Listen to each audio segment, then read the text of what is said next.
Hey, what's up, everyone? Welcome to Fantasy Football Today here on CBS Sports Network. I am Adam Aizer. I'm pretty excited. Preseason games are starting this week. I'm always excited to talk to Jamey Eisenberg.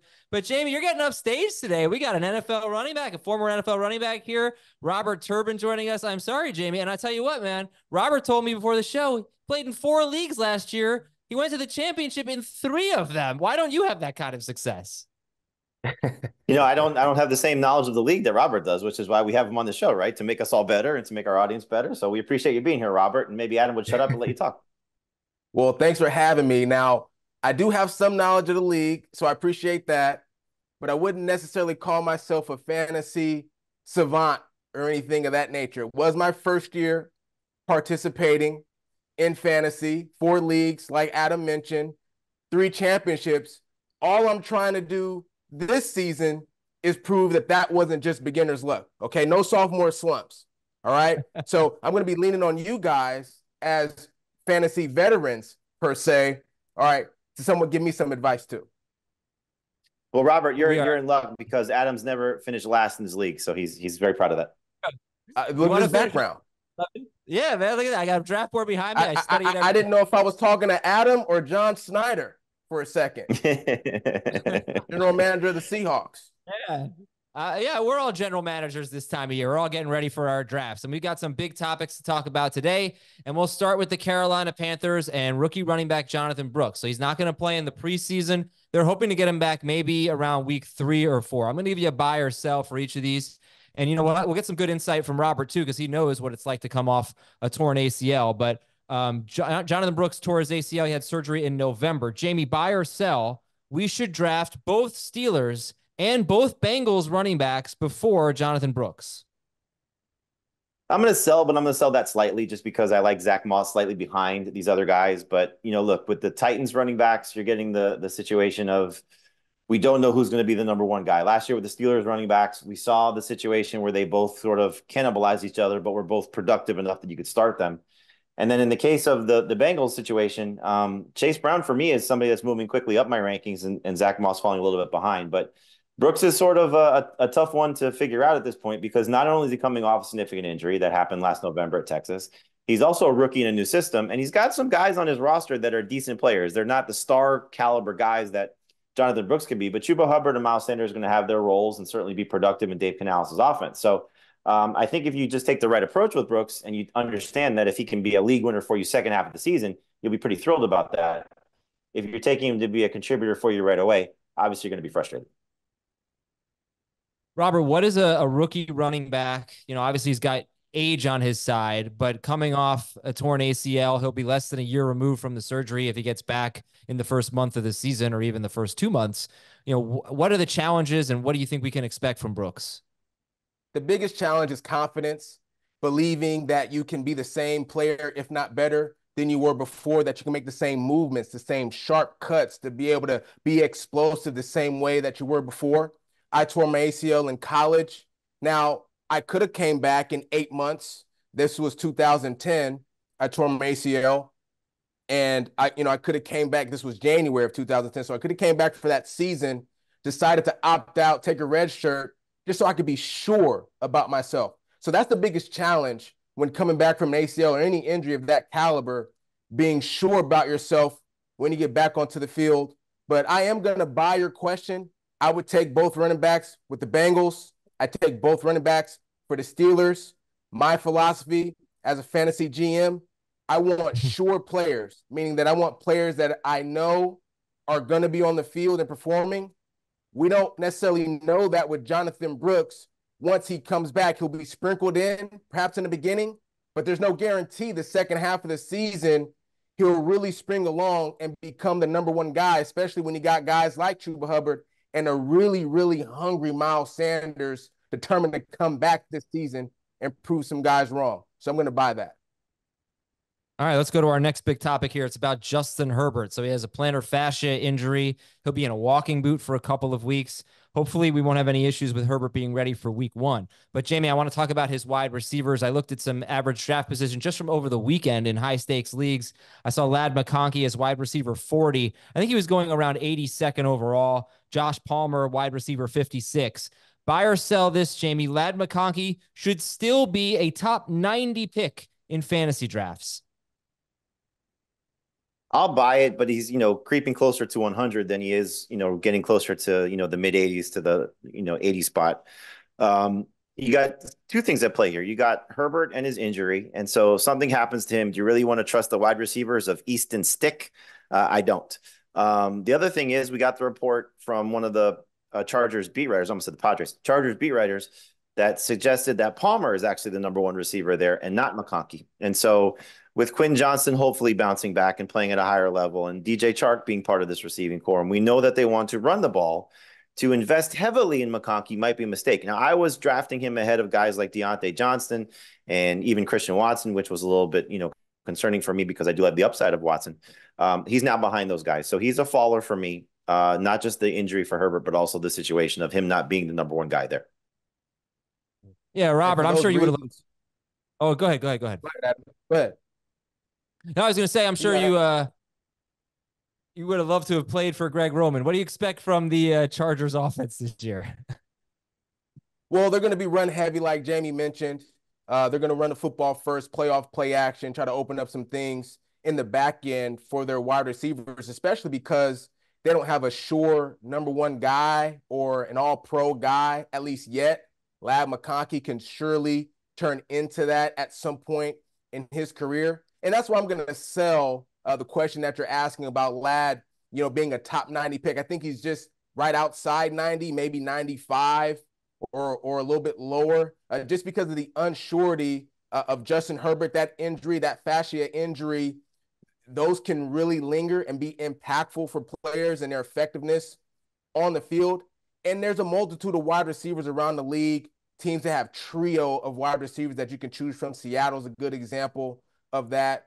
And Miami's a good example of that, and others that I think you can choose ahead of Ladd and have some surety in your roster and maybe take Ladd McConkey a little bit later as a backup player. I'm going to go to Robert first on this next one here, as I know you follow the Seahawks closely. And Geno Smith had a little injury scare last week. Seems to be that he's perfectly fine. He also says he's going to run a little bit more now. So I'll go to Robert first, then Jamey, you can jump in. Buy or sell on this one. The Seahawks offense is going to be great this season, Robert. I'm going to buy this.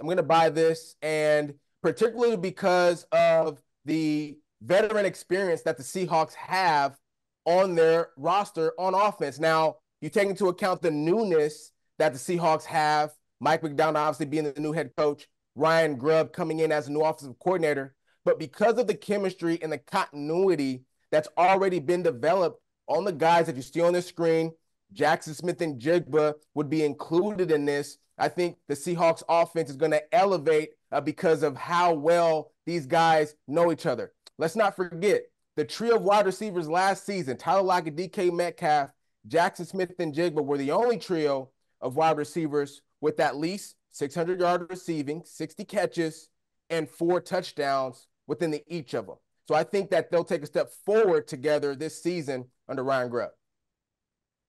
I got to tell you, Adam, if Robert was going to sell that, then we would have really had to hit the panic button, because not only is he right, but he's also obviously got a little bit of bias there with his former team. But I think when you look at what the upside is, Robert nailed it. This offense is going to have more plays. They're going to play faster. Ryan Grubb is going to bring an offense that's going to allow them to be, I think, a little bit more modern. And so Metcalf is one of my favorite targets. He continues to move up my rankings. The curious thing for me, and maybe Robert can address this, is the running back situation, because I think we're all excited about JSN in his second year, maybe Lockett, more of a late round pick just because he's getting older. But is going to be the focal point of the backfield, or we're going to see more of Zach Charbonnet? So, Robert, I'm curious your take on those two guys, because they're very interesting and obviously a little polarizing for fantasy managers. When to buy into Walker, and at what point do you think that you're taking Zach Charbonnet? Walker is going to be the starter, no doubt about it. He'll get majority of the opportunities, but it'll be a share. These guys are going to be a true 1-2 combo in the backfield, but when they need a big play, they're going to lean on Kenneth Walker III. He'll be the guy that'll shoulder most of the run game for the Seahawks. I got one more topic for you guys. I'm going to go to Robert again. I like when he leads off, and Jamey, you can jump in one more time. So DeAndre Hopkins, good news. He's going to avoid surgery, and they're hopeful that he'll be ready for week 1. He might be back in about 4 weeks, which should give him time to get ready for the season opener. Robert, buy or sell? Calvin Ridley is clearly the better fantasy option at wide receiver for the Titans. I'm going to sell this. I'm going to sell this big time. Will Levis and DeAndre Hopkins really developed a nice chemistry amongst one another towards the end of the season last year. It's continued during camp, and I think it'll continue during this regular season. Calvin Ridley, although a very talented player, you just don't know what you're going to get from him week to week, especially as a fantasy manager. I had Calvin Ridley on a multitude of rosters. All right, remember I had 4 teams. I had him on at least 2 rosters, maybe even 3 last season. And I mean, he had one great game every 3 or 4 weeks when you thought because he was going to be a featured player in Jacksonville, you know, he would be more productive. Well, he wasn't. And so perhaps he fits better as a quote unquote number 2 wide receiver on a particular team, but I want dependability on my fantasy roster. And the guy that I know that I'm going to be able to depend on when healthy is DeAndre Hopkins. So I'm going to sell that. Yeah, I'm going to disagree with Robert just slightly on this one because I think Ridley is, Robert talked about this in regards to Brooks. You don't know necessarily when this knee injury is going to pop up again, so the best ability is availability, and Hopkins at his age, if he misses any time, Ridley's developing that rapport right now with Levis. And so they were close for me before the injury. Now you have the injury situation that you got to be concerned about for an older receiver. So I do think Ridley is the best option here for the Titans. But Hopkins, I think the fun thing for fantasy managers is if you are in the camp that he's going to still have a productive season, which I am, and it sounds like Robert is as well, then you're getting a discount now because of the injury. So you don't have to pay a premium price to get him. You really weren't in the first place anyway. But now he's going to fall to around wide receiver 40, maybe 45, maybe even wide receiver 50. And you're talking about closer to the double-digit rounds for a guy that could still be close to a 1,000-yard receiver, if not over that. So love the setup for Will Levis. Love the setup for Ridley a little bit more now. And Hopkins, I think, is going to still have a very productive season, especially at a discounted price. All right, we're going to take a break here on Fantasy Football Today. When we come back, we'll look at Robert Turbin's top 10 fantasy running backs for 2024, and there is a big surprise at number 2. Stick around, and we'll take a look.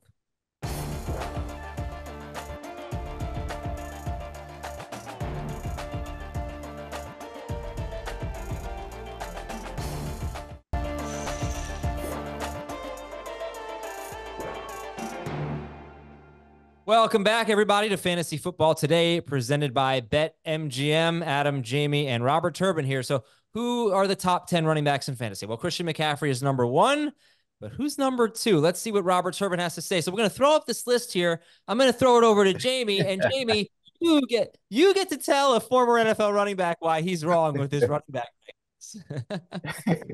I would never do that, but you're wrong.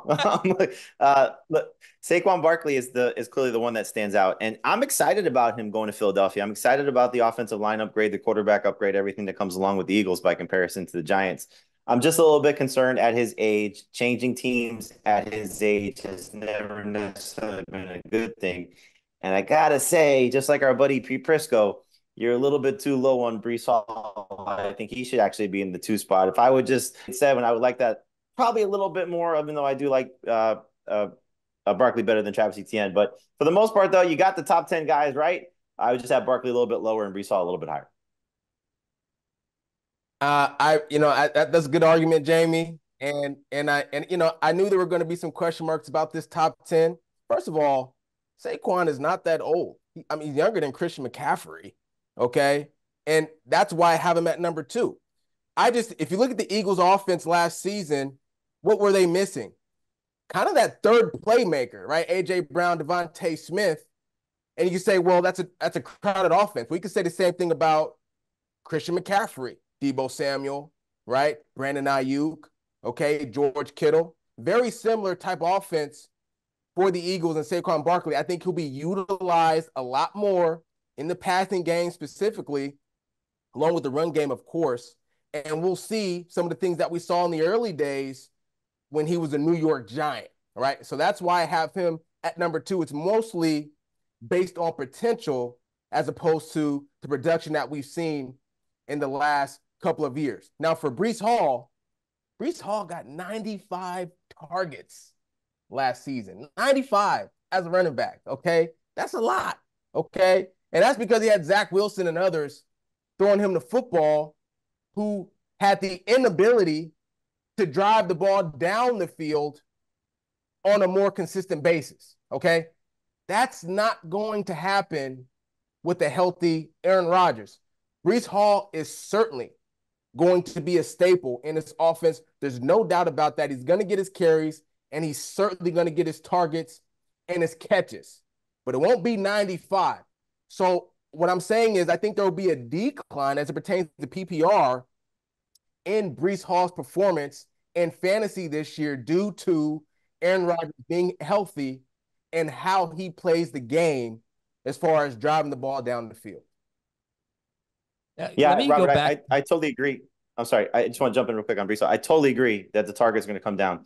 The thing that I like about Hall's situation is there's more scoring potential with Aaron Rodgers by comparison to Zach Wilson and the quarterbacks that they had last year. And the offensive line upgrades, I think, will significantly help him as a rusher as opposed to what we saw last year. So, yes, we're probably talking about a 70-catch season to a 50-catch season, which is still fantastic, which is why I'm sure you have him at 7.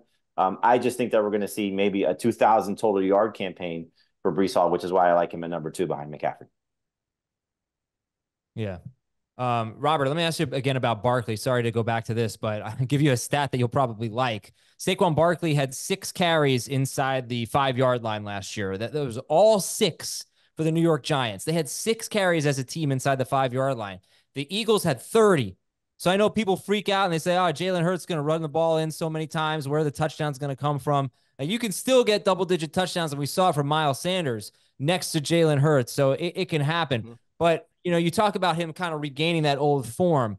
I think as a rookie, he had 7 carries of 40 or more yards, something like that. And since then, in his next 5 seasons, he's had 6. And I just wonder at this point what you think, like how much of that is the Giants' offensive line is bad, and how much of that is Saquon Barkley's just not the player he used to be? Well, I think it's a combination. Well, I don't think it's a combination of both, because obviously the injuries can be impactful for a player, but when he's healthy, we see Saquon Barkley still be explosive. I think it's more of a microcosm of the Giants not being a very good football team, particularly on offense. Now he's going into a system in Philadelphia where he doesn't even have to be the main guy. He doesn't even have to be the second best guy in order for the Eagles to be prolific offensively. Do you know how many mismatches Saquon Barkley is going to be able to create because of his ability to catch the football out of the backfield? You got a key on A.J. Brown. You got a key on Devontae Smith. Dallas Goedert is good at tight end. So you mean to tell me Saquon Barkley is going to be one-on-one with linebackers and down safeties, players like Jamal Adams? I'm taking Saquon Barkley all day long. And he's playing in a better, behind a better offensive line overall. What was the New York Giants' struggle? They couldn't block for their quarterback, and they certainly couldn't block for their running backs either. Saquon Barkley's not going to have to deal with that in Philly. Yeah, he's going to score 50 points in week 7 at the Giants, by the way. 50 points. We should talk about Devon Achane, Jamey, because that's a guy. The most of the top 10, like you said, was pretty much the same 10 guys that you have, but I don't think you have Achane in your top 10. Correct me if I'm wrong here. So, Jamey, you can start your thoughts on Devon Achane. Yeah, Adam, I don't believe I saw Isaiah Pacheco on Robert's list or even Derrick Henry, which is, I think, a surprise to a lot of people. But, when you look at upside, this guy has as much as anybody. When you start to look at profiles, and Adam, I know you agree with this. I'm sure Robert does as well.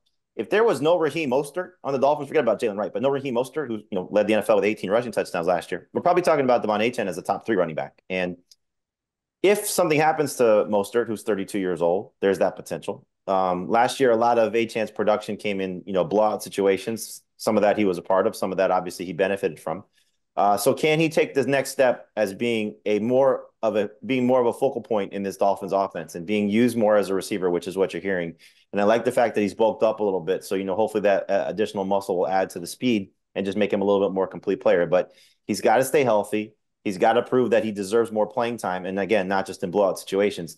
But if this guy hits to his potential, he has the ability to break fantasy, which is what we love. So I don't have any problem with the aggressive ranking of Achane, and I don't have any problem with anybody that takes him in the early part of round 3. It's the late part of round 2, so we're talking 5-6 picks, but I think there are just better options, a little safer options, just as much upside in that round 2 range. So hopefully, Achane just lives up to the potential, because there's so much of it for him. The ceiling is just, you can't even see it here based on how good he can be.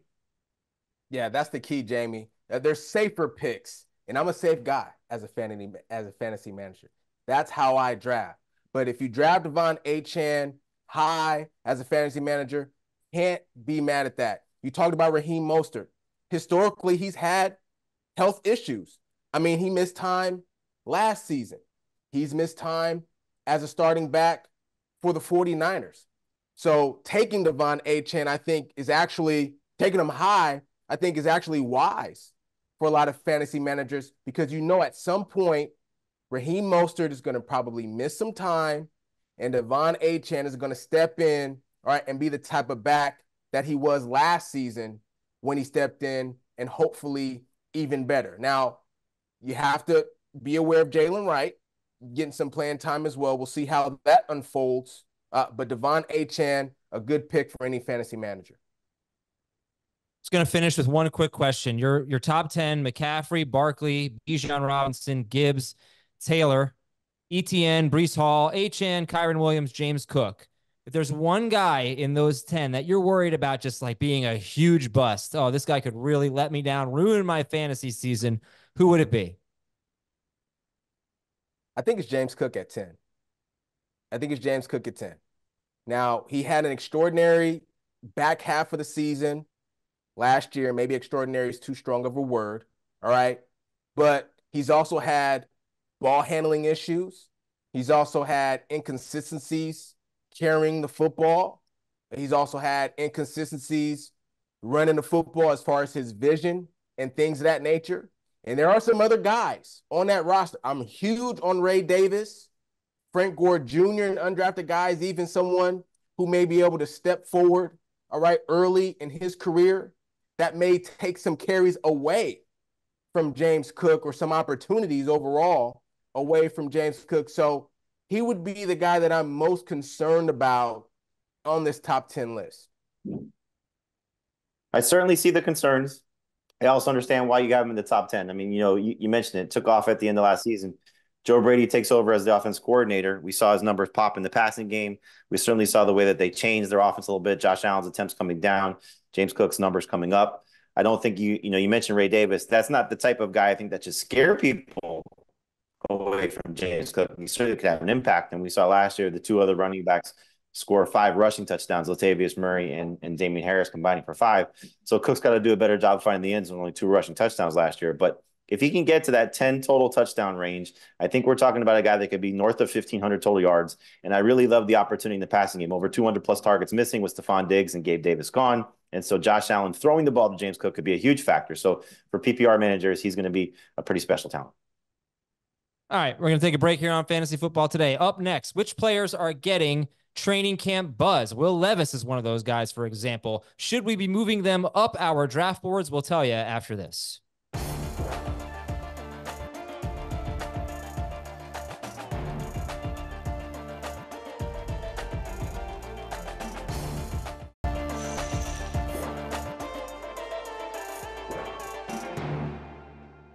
Welcome back to Fantasy Football Today, presented by BetMGM.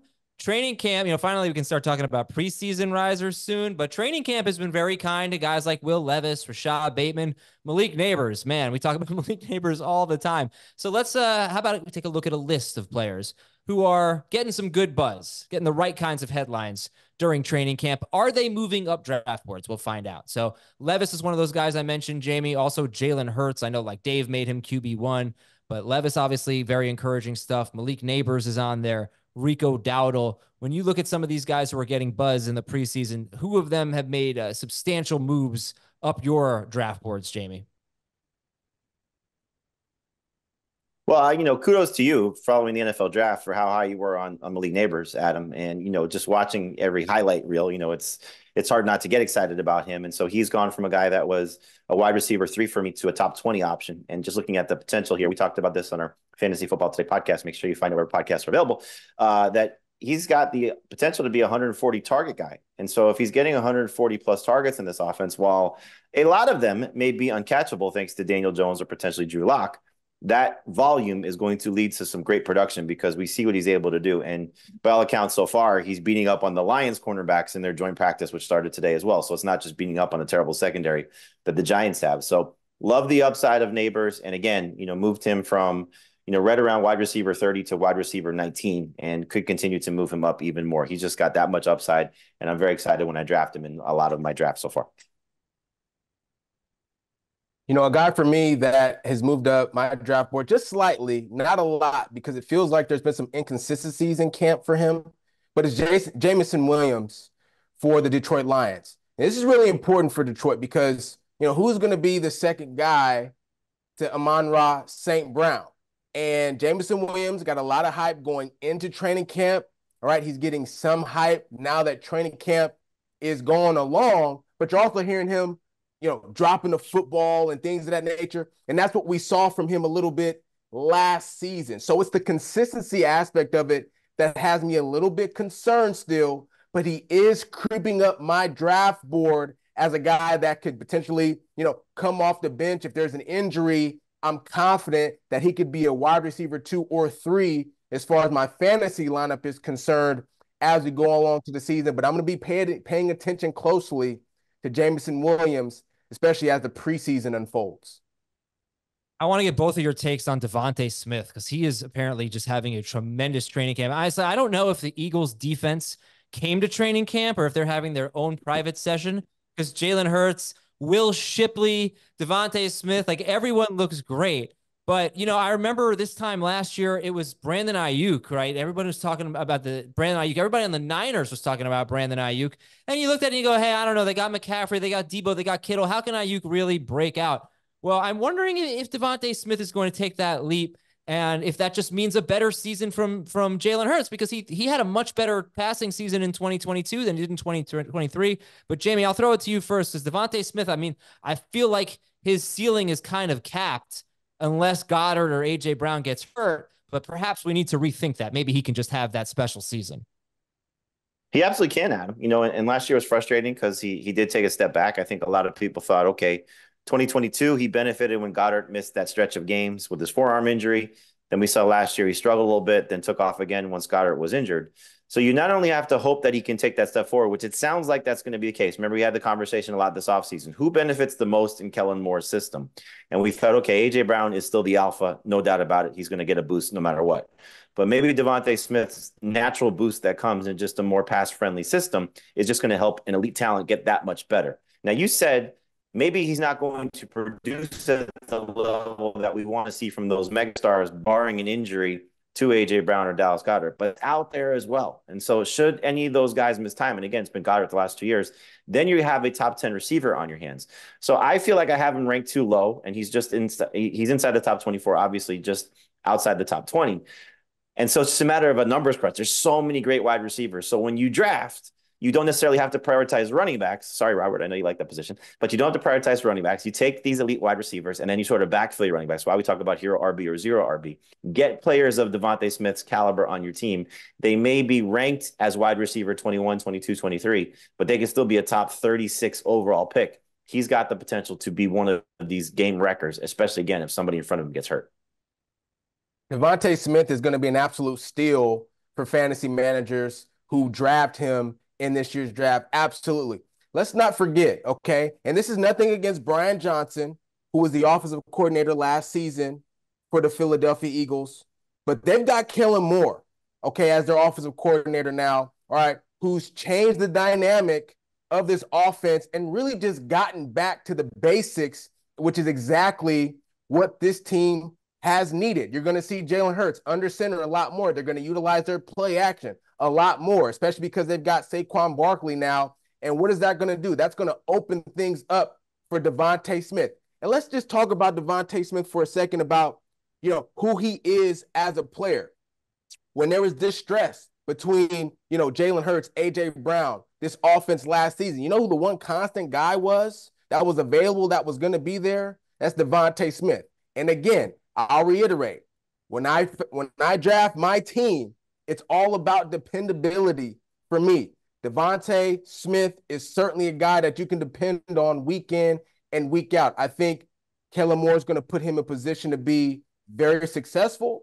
And that is why you're hearing the buzz that you're hearing about, him this offseason so far. I think he's going to have a career year this upcoming season.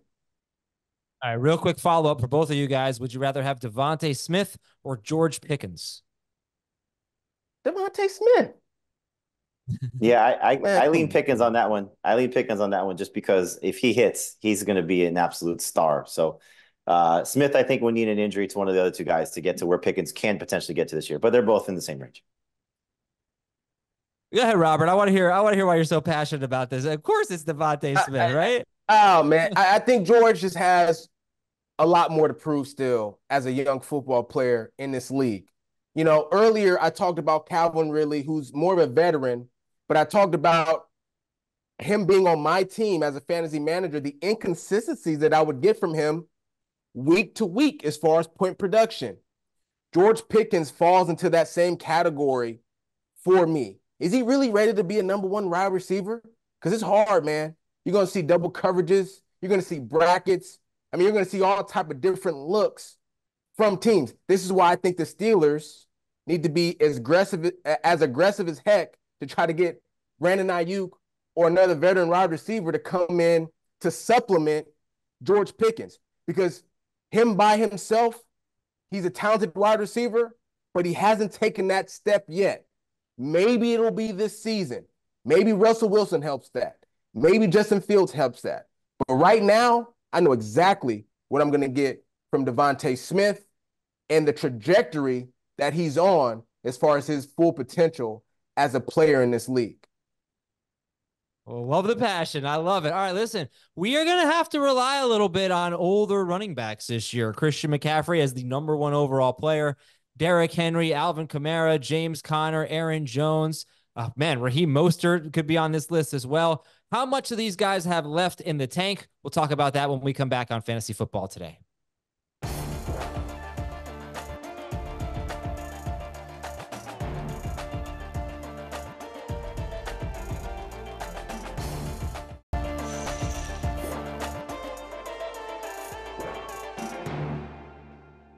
We are back here on Fantasy Football Today, presented by BetMGM. I wish I were 28, 29. You could call me old. If I were 28, 29, I wouldn't care at all. Now I really feel old. Got gray hair. Apparently, someone told me I have gray eyebrows yesterday. That was a shock to me. So to sit here and call these 28, 29-year-old running backs old, it's a little difficult, I guess. But here we go. So let's talk about each guy. And Jamey, you tell me where you draft them and what you think. And Robert, you can follow up. Christian McCaffrey, he is 28 years old, coming off a season with more than 400 touches. Jamey, is he number one overall?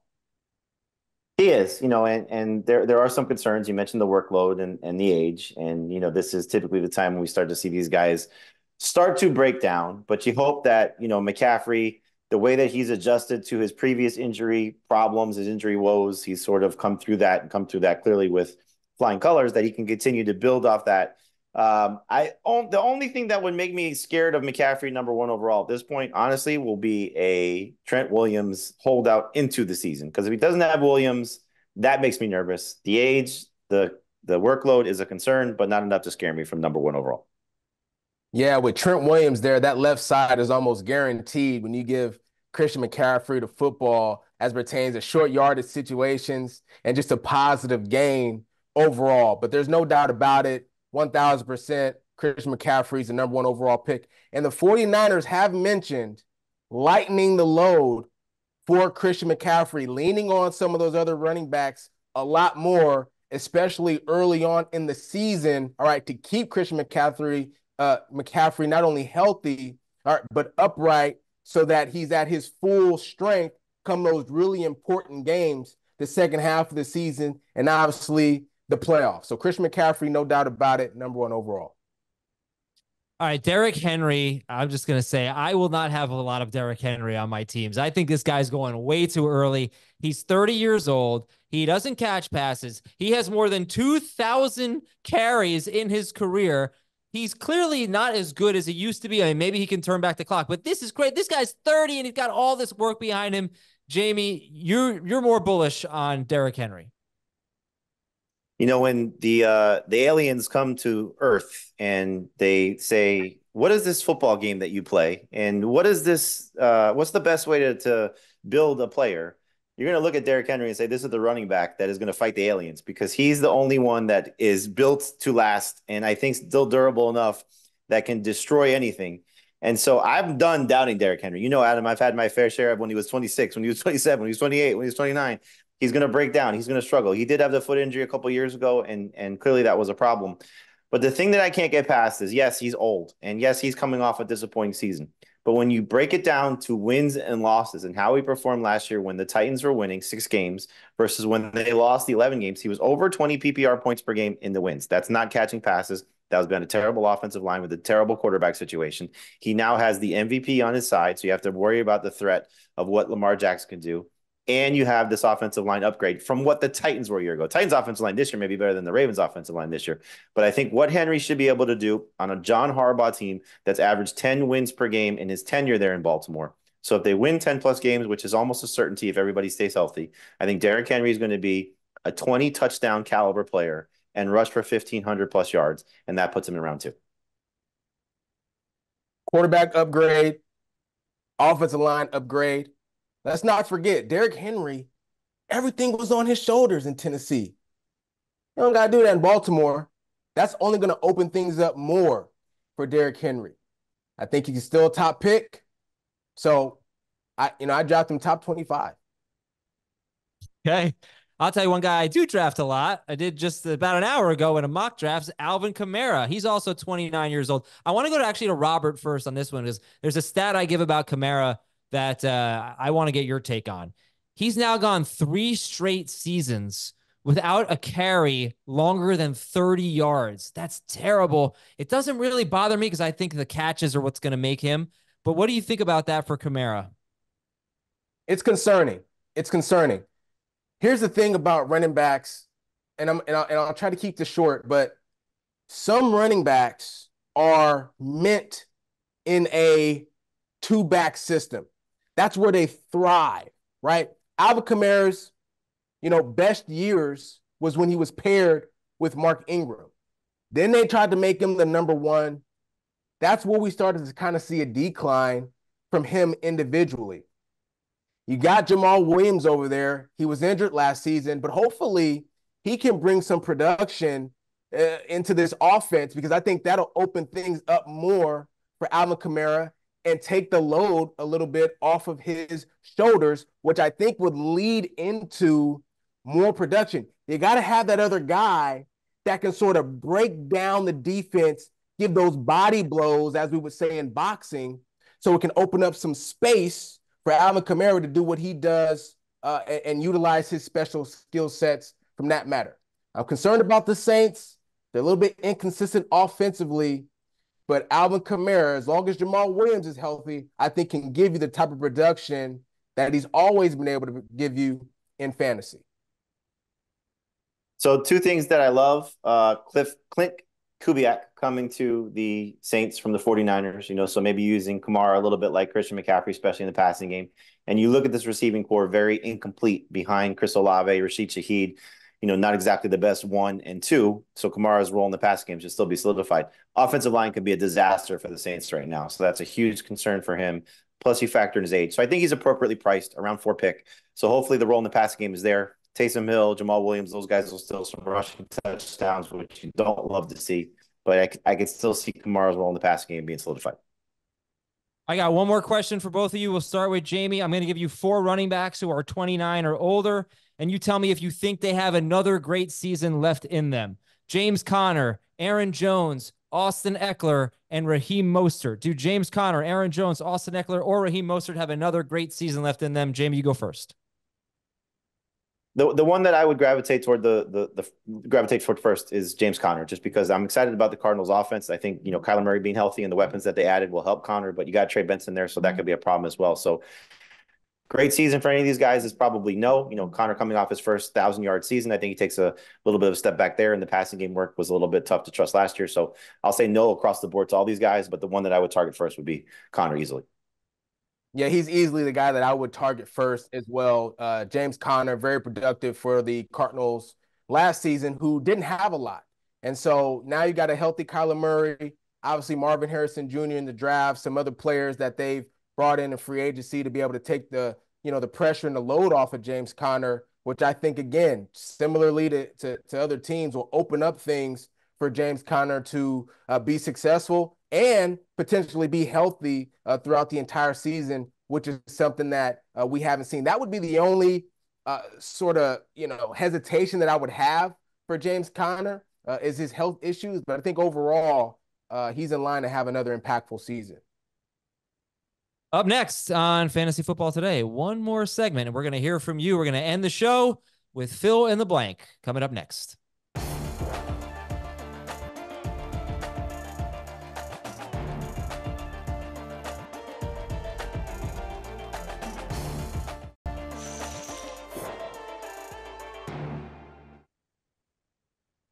Welcome back to Fantasy Football Today, presented by BetMGM. I am Adam Aizer, joined by Robert Turbin and a guy who never played competitive football. Let's get to fill in. Look at me, let's get to fill in the blank here. Get some audience submissions. Thank you very much for your help, audience. All right, this is where I can't think of anything else to talk about, so you help me out. This one, I am avoiding players from blank team. Jamey and then Robert, which team are you avoiding players from?